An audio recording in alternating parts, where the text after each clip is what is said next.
property of all souls, because all souls are like sons and daughters of the Supreme Soul. So just like we naturally inherit the property of our Father, we can naturally get this knowledge that leads to spiritual liberation. Because Kṛṣṇa wants us to be engaged in his devotional service and have that freedom. He wants us to be free from the illusion, free from the material suffering, free from the suffering of separation from him. See? Everybody in this material world is suffering because of separation from God. God is the actual beloved, the actual perfect person that we're looking for. Everybody's looking for love, and they're looking for it in human beings, which is the wrong place to look. Human beings, you know, once you have a relationship with God, then you can have a normal relationship with other human beings. Until then, you're always going to be projecting all this unrealistic stuff on human beings that they can never fulfill. You know? I mean, we're all spirit souls, and so we're all ultimately spiritual and pure. But in this material world, we become conditioned by material consciousness, and we pick up so many bad qualities from bad association and wrong ideas, illusion, imperfect senses, cheating propensity. I mean, all of these things, we're all very familiar with all these defects. So instead of wasting our time, being disappointed again and again, trying to love people in an inappropriate way, if we love God, that will give us the satisfaction, the emotional pleasure that we're looking for. Kṛṣṇa means the source of all pleasure.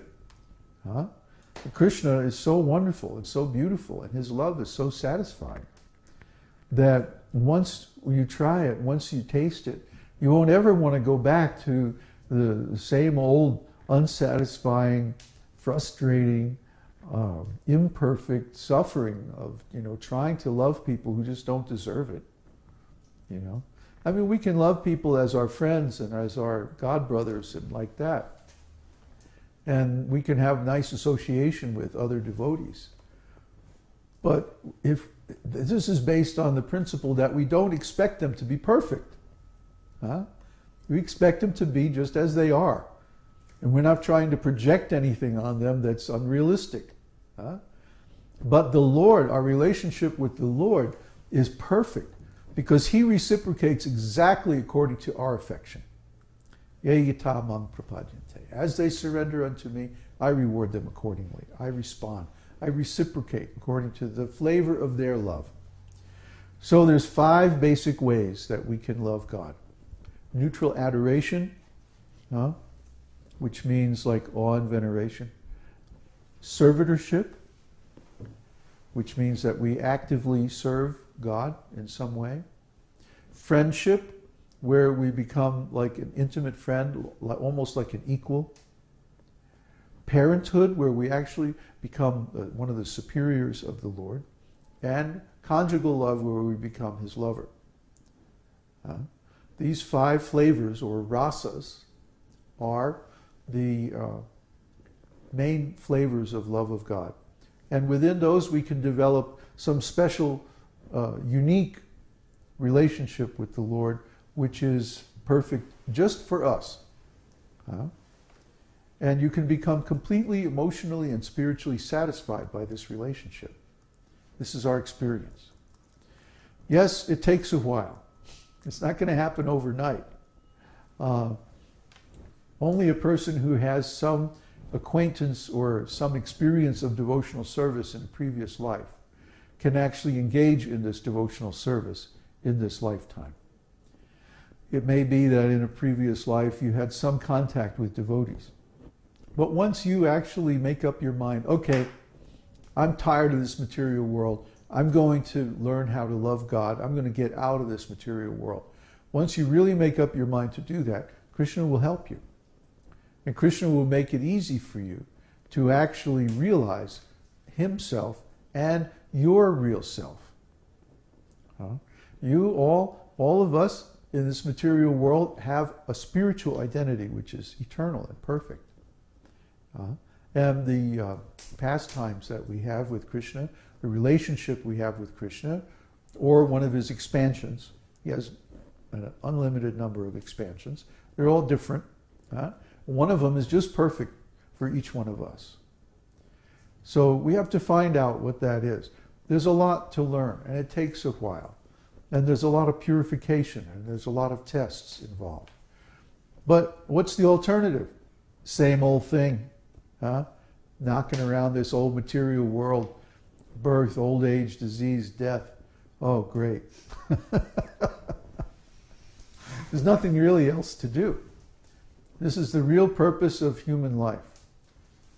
And if we pursue it, then we can be happy. If we fail to pursue this ultimate purpose, then simply the same old story is going to repeat over and over and over again. And we're all sick and tired of that. That's why you're watching this presentation. That's why you're participating in this satsang, is because you're tired of this material life. You want something better. You know there's something better. Now, how do you reach it? How do you realize it? That's the subject of all of our discussions. So we request you to join us, become a member of our school, become a student, study this ancient science, the esoteric teaching. And it is a science because if you follow the methods, you get repeatable results. The results are subjective, they're not objective. Because we're dealing with consciousness. And consciousness is subjective. Consciousness is not a thing, but it is a quality of the soul. It is the chief symptom of the soul. Consciousness, energy, will, intelligence, desire, emotion. These are all qualities or symptoms of the soul. So they're not things that we can isolate and, like a substance. But they're qualities of the soul, and they're abstractions. They're unmanifest. They're subjective only. And when we experience life from the platform of consciousness, then these things become more important, much more important than the physical body or the possessions or the other external things of life. And this is real human life. All the great personalities in the past were like that. We should also become like that. Not that we should be degraded by this material existence, but we should rediscover our actual spiritual existence. And that will make us happy. That's Krishna consciousness. So, I've been talking for a long time, I think. How long? It's one. It's not that much. Oh, really? I should talk more, huh? No. Well, I'll ask for questions. Okay. There's a question from Mother Indira. How must we explain population explosion when we talk to people who have no idea of Krishna as the Supreme Personality of Godhead? I mean, in the context of soul being indestructible, I understand the soul can be any living entity? Well, every living entity is a soul. Where there's life, there's spirit. So, those living entities exist eternally, and they take birth in different forms of life according to their karma. So it's not that this material world is all there is, or that this planet is all there is. But these souls can come, unlimited numbers of souls can come from other universes, other planets, I mean, even the spiritual world. Just like there's so many living entities going back to the spiritual world at every moment. So also there's so many falling down from the spiritual world at every moment, according to their will.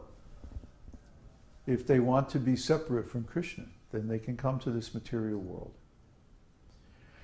So population explosion actually means that the material world is not being managed properly. You see, population explosion would not be a problem if we had proper management. The problem is that the resources like the soil and the water and things like this are being contaminated, they're being polluted. They're not being regenerated by proper sustainable farming practices. In the Vedic society, it's described there were maybe 2 or 3 times the number of people that are on the earth now.